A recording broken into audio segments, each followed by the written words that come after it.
Captain Hansu pressed his coffee cup against the cold window of the observation deck, steam fogging the reinforced glass as he watched another day begin on Taiyang 7. The mining colony stretched across 3 connected asteroids, its metallic structures gleaming under the distant sun. Giant mechanical arms moved like sleeping giants, pulling precious titanium and rare earth metals from the rocky surfaces.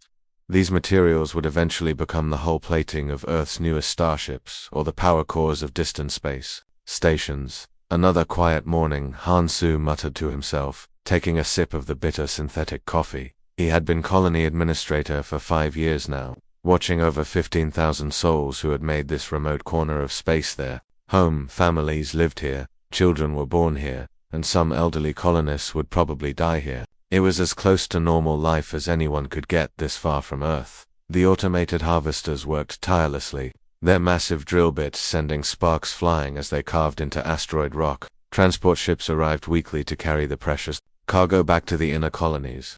Life had a rhythm here, predictable and safe. Or so everyone thought. Hansu's peaceful moment shattered when his communicator crackled to life. "Captain, we need you in the command center immediately." Lieutenant Park Min's voice carried an edge he had never heard before. She had been monitoring long-range sensors for 3 years, and nothing ever rattled her. Hansu abandoned his coffee and jogged through the colony's main corridor. Workers were heading to their morning shifts, children walked to school with their parents, and the usual bustle of daily life continued around him.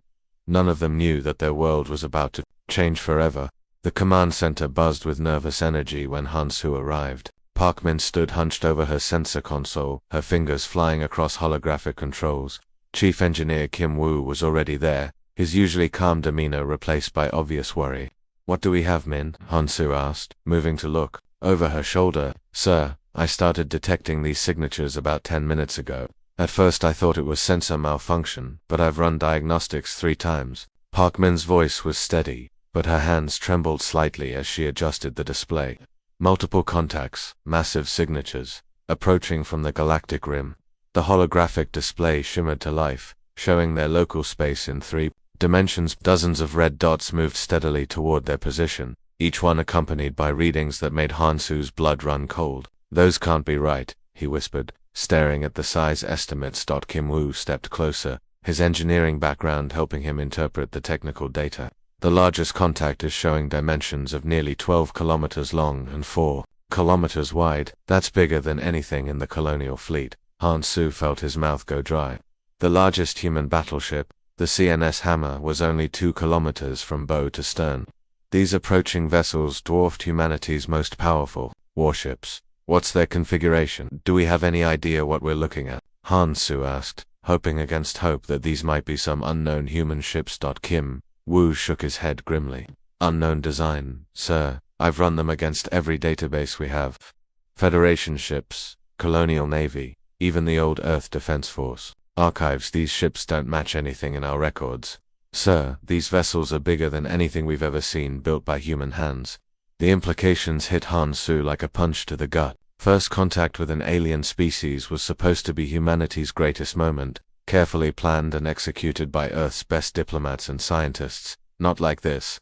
Not with a massive fleet appearing without warning at a remote mining colony. Communications. Officer Lee Da suddenly straightened at her console. "Captain, incoming transmission. It's coming from the lead vessel." "Put it through," Hansu ordered, his voice hoarse with tension. The speakers crackled with static. Then a voice emerged. It was clearly artificial, translated through some kind of universal communication device. The words were spoken in perfect, emotionless English. "Human contamination detected. Initiating purification protocol. Surrender is not acceptable. Resistance will result in immediate elimination." The command center fell silent except for the hum of electronic equipment. Hansu felt the weight of 15,000 lives pressing down on his shoulders. He looked around at his staff, seeing his own fear reflected in their faces. "Sir, what are our defensive capabilities?" Parkman asked quietly. Hansu almost laughed, but it would have come out as hysteria. "We have 6 aging missile platforms, designed to handle pirates and smugglers. Against this," he gestured at the display showing the approaching armada. "We might as well throw rocks." His hands moved to the emergency beacon controls almost by instinct. The quantum communicator could send a distress signal across hundreds of light years instantly. but the nearest colonial fleet patrol was weeks away. Still, he had to try. "All hands. This is Captain Han Su," he announced over the colony-wide intercom, his voice carrying to every home, workplace, and school on Taiyang 7. "We are implementing emergency protocols. This is not a drill. All civilians report to designated shelter areas immediately. Colonial Defense Force personnel report to stations." As alarms began wailing throughout the colony, Hansu activated the emergency beacon and sent humanity's cry for help into the void of space, praying someone would hear them in time. The emergency beacon's piercing signal cut through the cold vacuum of space, racing at quantum speeds toward any ship within range. In the outer darkness, beyond the asteroid belt, where space was so black that stars looked like distant pinpricks, something was listening. The experimental battleship Thunder drifted silently through the void, her hull painted in adaptive camouflage that bent light around her sleek frame. She was humanity's best-kept secret, a prototype vessel that represented 20 years of advanced research and development. Most people in the colonial fleet didn't even know she existed. Captain Yoon-jae sat in his command chair reviewing test data from their latest weapons trial when the distress signal burst through their communications array. The bridge lighting shifted to red alert status automatically as the ship's AI processed the incoming message. "Captain, we're receiving an emergency beacon from mining colony Tank 7, reported Communications Officer Beek Jin, his voice cutting through the usual quiet hum of the bridge. "They're reporting massive alien contacts approaching their position." Yoon-jae straightened in his chair, his experienced eyes immediately moving to the tactical display. The holographic screen lit up, with sensor data, showing the colony's location and the approaching threat. What he saw made his blood run cold. Tactical Officer Nom-su was already analyzing the incoming data, her fingers dancing across her console as she processed the information. "Sir, I'm reading 47 capital ships of unknown configuration. The largest vessels are showing mass readings equivalent to small moons. This isn't just a raiding party, Captain. This is an invasion fleet." The Thunder had been conducting stealth tests in the outer system for 3 months, pushing the boundaries of human technology while staying hidden from prying eyes. The ship represented humanity's most advanced achievements in artificial intelligence, adaptive materials, and quantum weaponry, but she had never been tested in real combat. "What are our current orders regarding contact with unknown forces?" Yoon-jae asked, though he already knew the answer. "Avoid all contact during testing phase. Return to base if detected by hostile forces," Nam-su replied. Reading from their mission parameters. Yoon-jae studied the tactical display, watching the red icons representing the alien fleet moving steadily toward the colony. 15,000 innocent people lived on Taiyang 7, families, children, elderly colonists who had spent their lives building something meaningful in the depths of space. In less than 6 hours, they would all be dead unless someone intervened. "Orders change when innocent lives are at stake," Yoon-jae said quietly, his voice carrying the weight of command. "All hands to battle stations." The Thunder's corridors filled with the sound of running feet as the crew of 60 volunteers moved to their combat positions.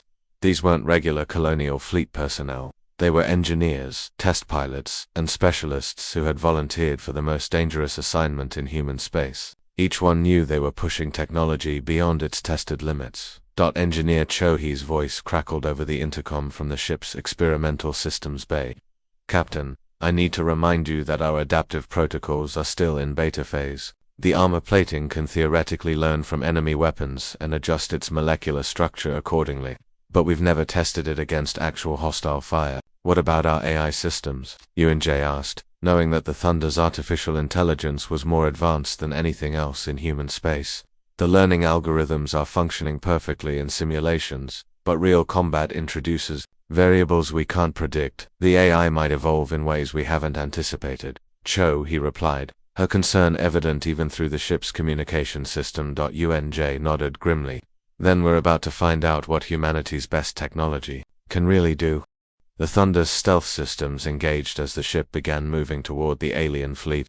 Her hull seemed to fade into the darkness of space, bending electromagnetic radiation around her frame like a ghost ship sailing through an ocean of stars. The advanced propulsion system pushed them forward silently, leaving no exhaust trail or energy signature that enemy sensors could detect. As they drew closer to the colony, the crew watched in horror as the alien bombardment began. Massive energy, Beams, colored a sickly green, lanced out from the alien ships and struck the outer defensive platforms. The human-built structures exploded in brilliant fireballs that lit up the asteroid field like deadly fireworks. "They're not even trying to communicate," observed Namsu, watching the destruction through the ship's advanced sensors. "This isn't conquest, it's extermination." Pilot Ojun worked frantically at his controls, plotting an intercept course that would bring them between the alien fleet and the colony. "Captain, at our current speed we'll reach effective weapons range in 12 minutes. But sir, we'll be completely outnumbered. Even with our advanced systems, the odds are impossible." Yuan-Jay activated the ship-wide intercom, his voice reaching every compartment and corridor of the Thunder. "All hands, this is the captain. In a few minutes, we're going to engage an enemy force that outnumbers us 50 to 1. Our ship is untested in real combat, our weapons are experimental, and our armor has never faced hostile fire." He paused, looking around at his bridge crew. These people had volunteered to risk their lives testing humanity's most advanced technology. Now they were about to risk those lives to save 15,000 innocent people they had never met. "But remember this," Yuan-Jay continued, his voice growing stronger. "We're not just fighting for ourselves, we're fighting for every human life in that colony. We're fighting for the children who should grow up to see the stars, for the families who deserve to live in peace, and for the future of humanity itself. Today, we find out what human courage and ingenuity can accomplish when everything is on the line." The Thunder continued its silent approach through the darkness, carrying humanity's hope toward an impossible battle. The Thunder's stealth field collapsed like a falling curtain as Captain Yuan-Jay gave the order to declare. One moment there was empty space between the alien armada and the mining colony. The next moment a sleek human battleship materialized out of nowhere, her weapons already charging for battle. The alien fleet reacted instantly. Dozens of massive vessels began turning toward this unexpected threat, their organic hulls rippling and pulsing like living creatures awakening from sleep. The ships were unlike anything in human databases, seeming more grown than built, with surfaces that moved and breathed like skin. "Sweet mercy," whispered Pilot Ojun, staring at the tactical display. "Those things are alive." The largest alien vessel, easily the size of a small city, began broadcasting on multiple frequencies. The Thunder's translation protocols worked frantically to decode the message, and when they succeeded, the words that emerged chilled everyone on the bridge. "Incoming transmission," Namsu reported, her voice tight with tension. "They're identifying themselves as the Veltar hegemony. According to their message, they consider human expansion throughout the galaxy to be contamination of what they call pure space. They claim we're a disease that must be eliminated." Captain Yuan-Jay studied the alien formation on his tactical screen. The ships moved in perfect coordination, like a school of predatory fish. Their hulls were dark purple and black, covered in what looked like scales or chitinous plates. Weapon ports opened and closed like breathing gills, revealing pulsing energy cores within. "They see us as vermin," Yuan-Jay said grimly. "Well, this vermin has teeth." The first alien attack came without warning. 20 ships fired simultaneously, their weapons creating streams of crackling energy that looked like liquid lightning. The beams struck the Thunder with tremendous force, sending shockwaves through her hull that threw crew members against bulkheads. Emergency klaxons wailed throughout the ship as damage reports flooded in. The Thunder's experimental armor absorbed most of the impact, but the sheer power of the alien weapons was staggering. "Hull breach on Deck 7. Engineer Cho," he shouted over the noise of alarms and sparking electronics. "We've lost atmospheric integrity in sections 12 through 15. But even as she spoke, something remarkable began happening. The Thunder's adaptive armor, designed with nanotechnology that could learn and evolve, started responding to the alien weapons. Where the energy beams had struck, the hull plating began to shift and change, its molecular structure reorganizing itself. "Wait, Cho," he said, her voice filled with amazement as she watched her instruments. "The adaptive armor is responding. It's analyzing the energy patterns from their weapons and adjusting its composition. The armor is actually learning from the impact patterns." Captain Yuan-Jay watched in fascination as sections of his ship's hull began to shimmer and change color. The metal plating was literally evolving before their eyes, becoming denser and more resistant to the specific type of energy the aliens were using. "Incredible," Namsu breathed. "The ship is adapting to their weapons in real time." The aliens fired again, concentrating their attack on the areas they had already damaged. But this time, the Thunder's armor held firm. The energy beams that had punched through her hull moments before now scattered harmlessly across her adaptive plating. Their weapons are becoming less effective, reported Weapons Officer Kim Tae from his console. Our armor has evolved a resistance to their energy frequency. Captain Yoon Jae smiled grimly. Return fire, all weapons. Let's see how they handle human ingenuity.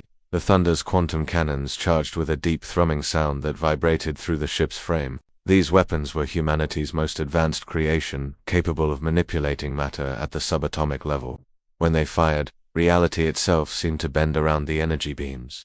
The quantum blast struck one of the smaller alien vessels, and the results were spectacular. The organic hull erupted in brilliant green fire as the ship's living tissue was torn apart at the molecular level. Atmosphere vented from dozens of wounds as the creature ship writhed in apparent agony. Direct hit, Kim Tae reported with satisfaction. The target is heavily damaged and losing power. But their celebration was short-lived. The alien formation immediately began to change, with 20 more ships moving to surround the Thunder from all directions. The damaged vessel retreated behind the protection of its larger companions, its wounds already beginning to heal with disturbing speed. "Sir, they're trying to box us in," Namsu warned, tracking the alien movements on her display. "If they complete that formation, we'll be taking fire from every direction." The aliens seemed genuinely shocked that a single human vessel had damaged one of their ships. Their coordination became more aggressive, more desperate. Energy beams began crossing the space around the Thunder like a deadly light show, each one seeking to find a weakness in her adaptive armor. Captain Yoon Jae gripped his command chair as the ship shook under repeated impacts, but he noticed something encouraging in the data streams flowing across his screens. Each time the aliens fired, his ship's armor became more resistant. Each attack made the Thunder stronger. "Let them come," he said grimly, his voice carrying throughout the bridge. "Our ship learns from every shot they fire. The longer this fight goes on, the stronger we become." The Thunder banked hard to starboard, her advanced engines allowing impossible maneuvers that defied everything the aliens knew about space combat. As she moved, her quantum cannons continued firing, each shot precisely targeted at the most vulnerable sections of the alien ships. The battle had only just begun, but already it was clear that this would be unlike any conflict the galaxy had ever seen. Human adaptability was meeting alien superiority. In a deadly dance among the stars, the space around Taiyang 7 had become a graveyard of burning alien ships, their organic hulls venting atmosphere and strange green fluids into the void. The Thunder danced between the massive vessels like a silver dart, her adaptive armor now gleaming with an almost mirror-like finish that reflected the alien energy weapons harmlessly back into space. Captain Yoon Jae watched his tactical display with growing amazement. 3 hours ago, the alien weapons had nearly destroyed his ship with their first volley. Now those same energy beams barely registered on his damage sensors. The Thunder's AI had learned from every single attack, evolving the ship's defenses in ways the original designers had never imagined possible. "Incredible," muttered Weapons Officer Kim Tae as he fired another quantum burst at an approaching alien cruiser. "Their weapons are completely ineffective now. It's like trying to hurt a tank with water balloons." The alien ships were becoming increasingly desperate, trying new weapon configurations and attack patterns, but the Thunder adapted to each one within minutes. Her AI was learning faster than the aliens could innovate, turning their own tactics against them. Engineer Cho, his voice crackled over the intercom from the ship's experimental systems bay. "Captain, I'm reading some amazing developments down here. The neural interface system is finally stabilizing. We can establish direct links between crew consciousness and the ship's AI." Yoon Jae felt his heart race. The neural interface had been the most controversial part of the Thunder's design. It would allow human minds to merge temporarily with the ship's artificial intelligence, creating a hybrid consciousness that combined human intuition with machine precision. The technology was experimental and potentially dangerous, but in their current situation, it might be their only advantage. "Bring it online," Yoon Jae ordered. "All senior staff, prepare for neural linkage." The captain placed his hands on the interface pads built into his command chair. Immediately, he felt a strange tingling sensation as microscopic neural connectors made contact with his nervous system. The feeling was indescribable, like suddenly becoming aware of muscles he never knew he had. The ship's AI welcomed him into its electronic consciousness with what felt almost like curiosity. Suddenly Yoon Jae could feel every system aboard the Thunder. The engines hummed in his chest, the armor plating felt like skin across his body. and the weapons systems became extensions of his arms. Around the bridge, his crew underwent the same transformation. Namsu gasped as she linked with the weapons systems, her tactical instincts merging with the AI's calculating precision. She could suddenly see weak points in the alien ships that no human eye could have detected. Vulnerabilities in their organic armor that the AI had identified through hours of combat analysis. Argeo, he connected with the engineering systems and felt the ship's adaptive armor like a living thing. She could sense how it was learning and changing, and more importantly, she could guide its evolution.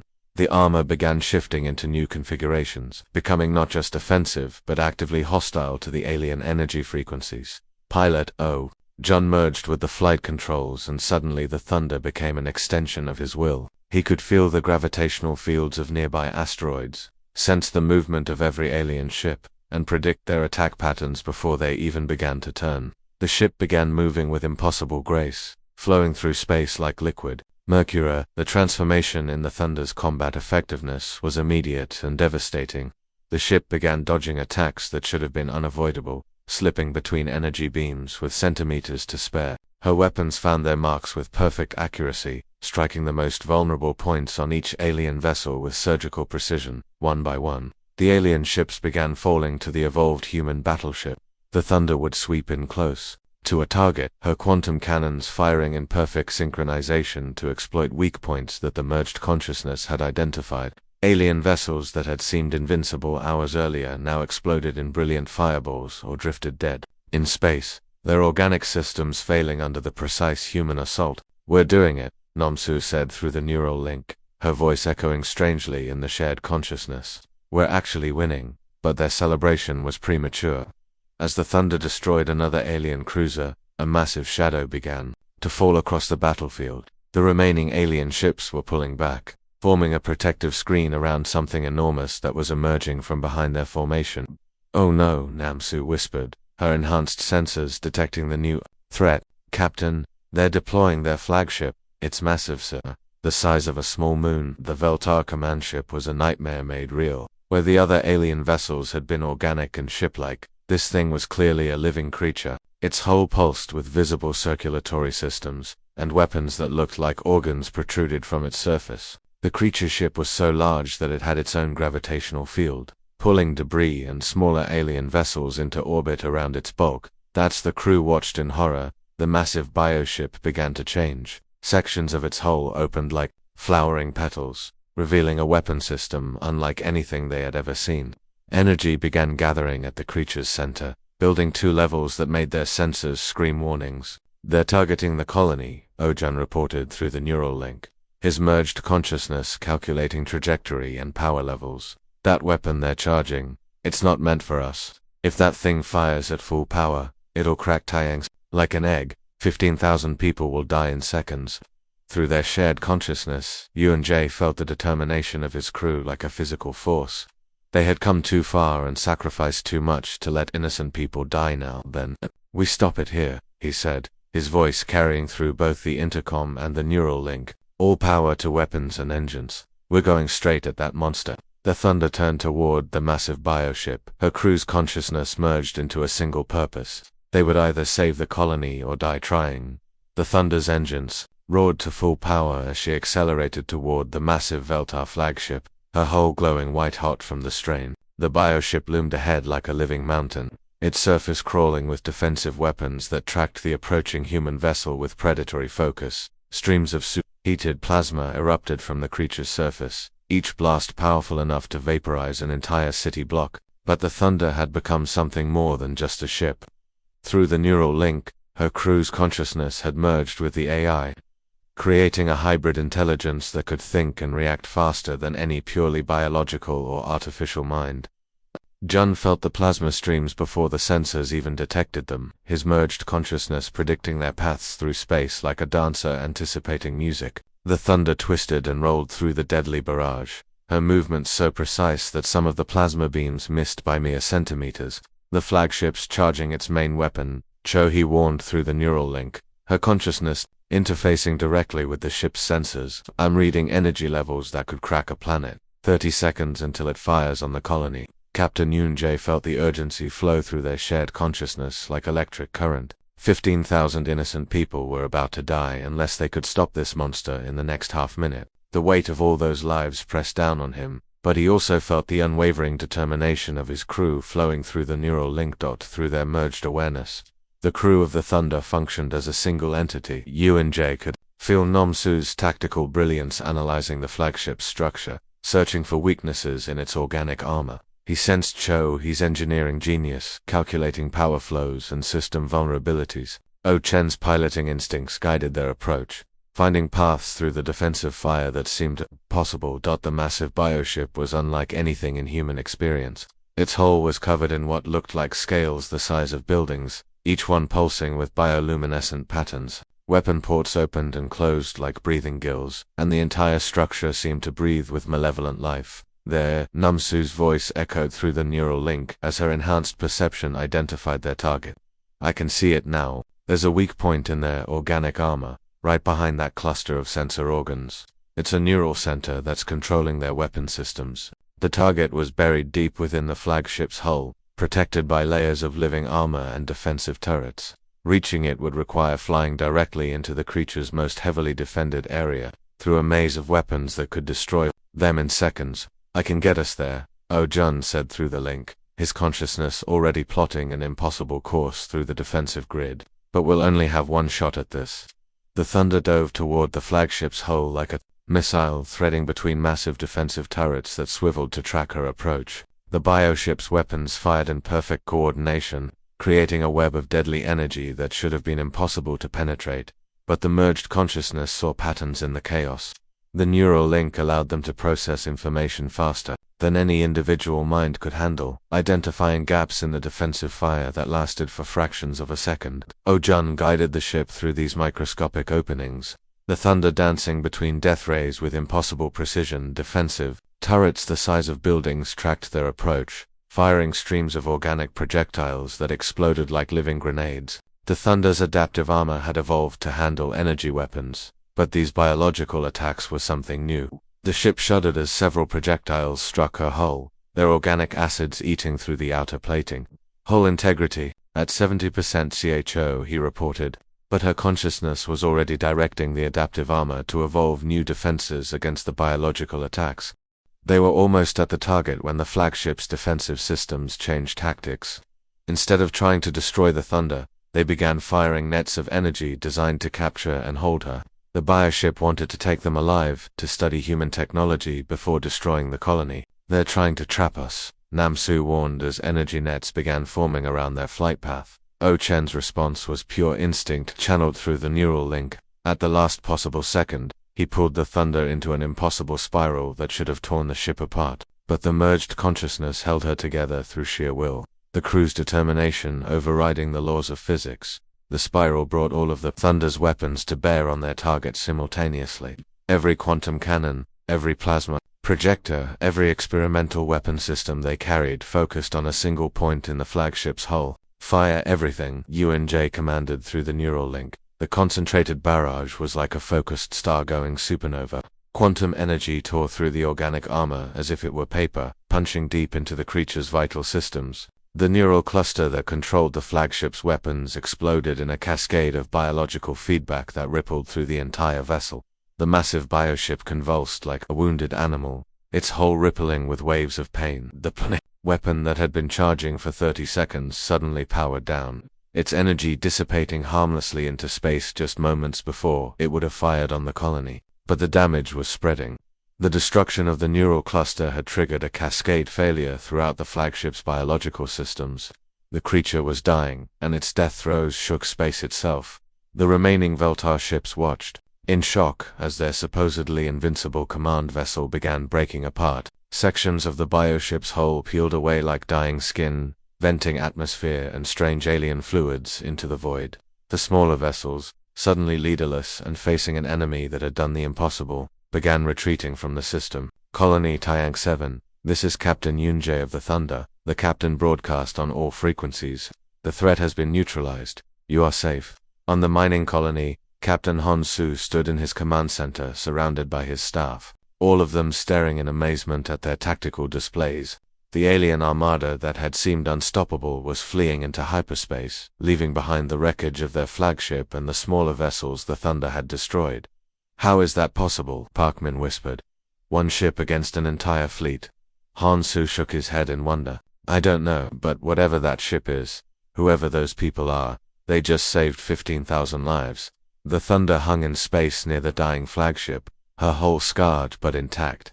Through the neural link, her crew felt a mixture of exhaustion and triumph. They had done something that military experts would have said was impossible. They had faced overwhelming odds and won through human ingenuity, courage, and the refusal to surrender. As the last alien ship disappeared into hyperspace, Captain Yoon Jae knew that this battle would change everything. The Thunder had not only saved the colony but had sent a message to the entire galaxy. Humanity was no longer the weak newcomer to be bullied or exterminated. They were a force that would adapt, that would fight, and that would protect their own no matter the cost. The colonists of Taiyang 7 would never forget this day. They had witnessed the moment when humanity announced to the universe that they were a species to be reckoned with. And somewhere in the depths of space, other alien civilizations were receiving reports of what had happened here, learning that the small, stubborn creatures from Earth were far more dangerous than anyone had imagined. The end.